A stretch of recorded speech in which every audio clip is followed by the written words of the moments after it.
இல்லை. ஆகவே கூட்டணி கட்சிகள் எல்லாம் கூட வேடிக்கை பார்த்து கொண்டிருப்பது, உண்மையாக நாடகம் நடத்துவது இந்த நாட்டுடைய மக்கள் அனைவருக்கும் தெரிகிறது. ஆனால் ஆளுங்கட்சி தான் இப்படி இருக்கிறது என்று சொன்னால், ஆளுங்கட்சியில் இருக்கின்ற கூட்டணி கட்சிகளும் வாய் திறக்காமல் வாய்ப்பத்தி கொண்டிருப்பது வேதனையாக இருக்கிறது.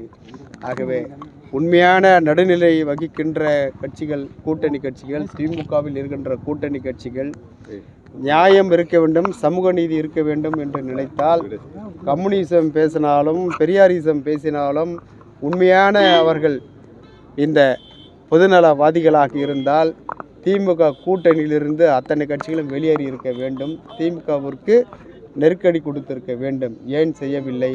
எல்லாம் ஓட்டுக்காகவோ அரசியலுக்காக. இப்படி இது போன்ற ஒரு மக்களை அடகு வைத்து அந்த மக்களை அழித்து அதற்கு மேல் சவாரி செய்வது, அரசியல் செய்வது எந்த விதத்தில் நியாயமல்ல. புரட்சி பாரதம் வன்மையாக கண்டிக்கிறது. கூட்டணி கட்சிகளாக இருந்தாலும் இந்த அரசாக இருந்தாலும் இந்த மக்களுக்கு எதிர்ப்பாக செயல்படுவது உண்மையாக வருத்தம் அளிக்கிறது. இதை மீண்டும் மீண்டும் புரட்சி பாரதம் வன்மையாக கண்டிக்கிறது. ஆகவே மக்களை சந்திச்சீங்க, இது போன்ற கவலை மக்களை கருத்து என்ன சொல்றீங்க? இந்த வழக்கை எப்படி போய் கொண்டு போகணும்ன்றீங்க? அதாவது அந்த மக்கள் சொல்றது கூட என்னன்னா, மலம் கலந்த தண்ணி இருக்குது, அந்த தண்ணி வந்து அந்த தண்ணி நீ ஆய்வு அறிக்கைக்கு எடுத்துகிட்டு போனோம். அவசரமாக எதுக்கு அந்த தண்ணியை வந்து நீங்கள் வெளியேற்றுனீங்க? வெளியேற்றிட்டு நல்ல தண்ணி விட்டுட்டு அந்த தண்ணியை எடுத்து ஆய்வு அறிக்கை ஏற்ற மாட்டாங்க. அது எப்படி அதில் மலம் கலக்கலன்னு தானே சொல்லுவாங்க. அப்போது இது வந்து இது அதாவது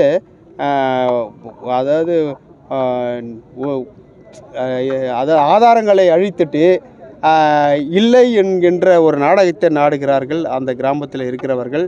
அதற்கு துணை போவது தான் உள்ளூர் காவல்துறையும் உள்ளூர் வந்து வருவாய்த்துறையும்.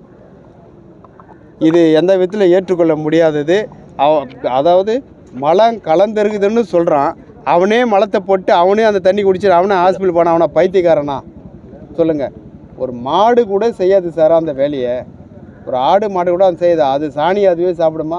சாப்பிட்டு அப்போ மனுஷன் மட்டும் என்ன? ஆரம்பத்திலேருந்தே பட்டியல் மக்கள் வைக்கக்கூடிய ஒரு குற்றச்சாட்டு தான் இப்போ உங்கள்கிட்ட சொல்லியிருக்கிறாங்க. அடுத்த நகர்வுகள் என்ன செஞ்சால்?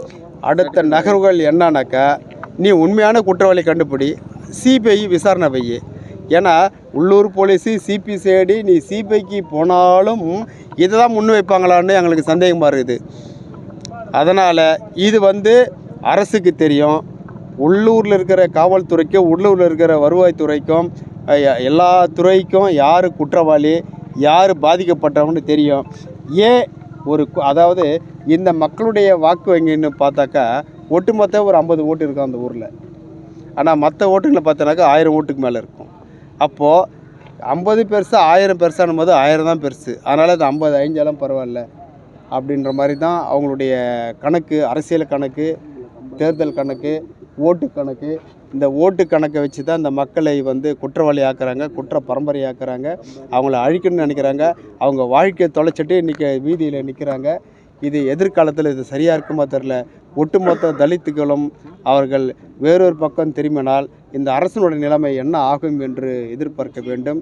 அதற்காக எனதான் கூட்டணி கட்சிகள் ஒத்துழைத்தாலும் இது நியாயம் என்று இருக்கிறது, மனசாட்சி ஒன்று இருக்கிறது. இந்த மனசாட்சி அவர்களை உறுத்தும் என்று தான் எங்களுக்கு தோன்றுகிறது.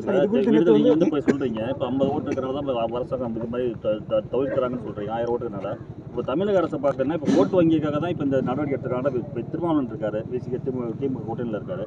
அவரு வந்து அவர் ஸ்டாலின் எடுக்கிற முடிவுக்கு நாங்கள் போன்றோம், நல்லா தான் அரசு நடக்குது, ஆனால் சிபிஐ விசாரணைக்கு நாங்கள் வேணும் வலியுறுத்துறோன்னு சொல்கிறாரு. நல்லா தான் அரசு நடக்குதுன்னு சொல்கிறது இந்த தமிழ்நாட்டிலே சொல்கிறது அவர் ஒரு ஆளாக தான் இருப்பார். மீதி யார் சொல்கிறாங்க? அவங்க கூட்டணி கட்சி இருக்கிற கம்யூனிஸ்ட்டு சொல்ல சொல்லுங்களேன், சிபிஎம்மை சொல்ல சொல்லுங்கள், சிபிஐயை சொல்ல சொல்லுங்கள். வேறு யாராவது சொல்கிறாங்களா?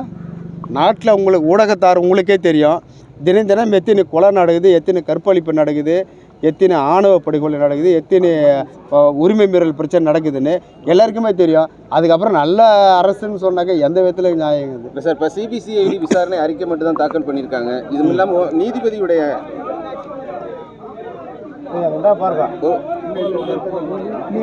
சார் ஒரு நபர் நீதிமன்ற நீதிபதியோட விசாரணை அறிக்கை தாக்கல் பண்ணாமல் இருக்காங்க. அந்த அறிக்கை எப்படி நினைக்கிறீங்க சார்?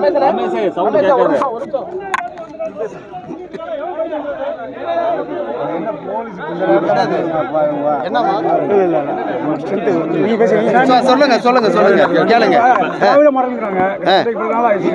இந்த நிலையில வந்து இன்னும் வந்து இது சாதிய குடும்பங்களுக்கு எதிரான குற்றங்கள் நடந்துகிட்டு தான் இருக்கு. இதுக்கு தீவிரமாக எதுவும் சட்டங்கள் இருக்கணும்னு நினைக்கிறீங்களா சார்? சார் அது வந்து ஏற்கனவே நாங்கள் வந்து சட்டமன்றத்தில் நான் புரட்சி பத்த நானே கூட பேசியிருக்கிறேன். இந்த ஆணவ படுகொலைக்கு ஒரு சட்டம் கொண்டு வாங்க அப்படின்னு. ஆனால் இது வந்து உச்சக்கட்டத்தினுடைய தீண்டாமை, இது தீண்டாமையினுடைய உச்சக்கட்டம் இது. அதனால் இதுக்கு வந்து வேறொரு புதிய சட்டம் தான் கொண்டு வரணும். இது வந்து அரசு வேடிக்கை பார்க்குறதோ மற்ற கட்சிகள் வேடிக்கை பார்க்குறதோ வந்து இது சரியில்லை தான். இது வந்து அதாவது நீதிமன்றத்தை நம்ம ஒரு நல்ல தீர்ப்பு கொடுப்பாங்கன்னு எதிர்பார்க்குறோம். நீதிமன்றமும் அரசு சொல்கிறதையே திருப்பி சொல்கிறது வந்து ஏற்றுக்க முடியாமல் தான் இருக்குது. அதனால் இப்போது அப்பீல் போயிருக்கிறாங்க. அது அப்பீல் என்ன சொல்கிறாங்கன்னு பார்க்கணும். அதே நேரத்தில் சிபிஎஸ்சியுடைய விசாரணை ஏற்றுக்கலன்றதுனால அரசு ஏன் தயங்குது சிபிஐக்கு கொடுக்கறதுக்கு? ஏன் தயங்குறாங்க? சிபிஐ கொடுக்க வேண்டியது தானே. அப்போ சிபிஐ என்ன சொல்லுதோ அதை ஏற்றுக்க வேண்டியது தானே, வேறு வழி இல்லையே. அப்பாவிங்களே சிபிஐ விசாரணை வைக்கணும்னு தான் கோரிக்கை. சிபிஐ விசாரணை வைக்கணும், இதுதான் கோரிக்கை. புரட்சி பத்து வைக்கிற கோரிக்கை இதுதான். ஏன்னா ஆதாரத்தை வந்து அழிச்சிட்டாங்க. அவங்க செல்ஃபோனில் இருக்கிற ஆதாரத்தையும் போலீஸ் அழிச்சிட்டாங்க. அதை எல்லாத்தையுமே அழிச்சிட்டாக்கா இவங்களை குற்றவாளியை மாற்றலாம்னு நினச்சி குற்றவாளியை பண்ணியிருக்கிறாங்க. இது நியாயம் இல்லை. அவ்வளோதான். சட்டன்றது வந்து எல்லாருக்கும் ஒன்று தான். தமிழக அரசு நீங்கள் வைக்கிற கோரிக்கை ஏற்கல இல்லை இந்த மாதிரி பிரச்சனை தொடர்ந்து நடக்குதுன்னா புரட்சி போட அடுத்த நடவடிக்கை என்ன நடக்கும்? அடுத்த நடவடிக்கை போராட்டம் தான் நாங்கள் பண்ணுவோம். பெரிய லெவலில் நாங்கள் போராட்டம் நடத்துவோம். கண்டிப்பாக நடத்துவோம். என்ன சார்? கண்டிப்பாக எதிரொலிக்கும். திமுக எதிர்ப்பை நாங்கள் பிரச்சாரம் பண்ணுவோம்.